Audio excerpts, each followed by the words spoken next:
Welcome to Knitting for Beginners, and today I'm showing you a quick and easy way to cast on. So you basically cast on and make the first row at the same time. Depends on what you're making, usually triple the length of your desired width. Let's say if I'm making a scarf about that long, I'll triple that. Today I'm only doing about 10 stitches, so we make a slip knot. This is 8-ply cotton and I'm using 3.5mm circular needles. So that's the first stitch. So the tail end's my left hand, so I wrap it around my finger.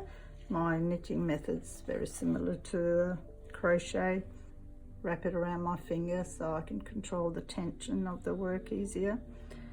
And the ball end of the yarn's on the right side.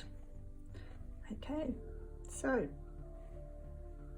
the tail end around my finger, the ball end around my thumb. And here we go. So the ball end of the yarn around your thumb creates a cross, put your needle through there, hook up the yarn from your finger and pull it through. Round your thumb, needle goes around. It's very easy once you get your fingers and your brain coordinated.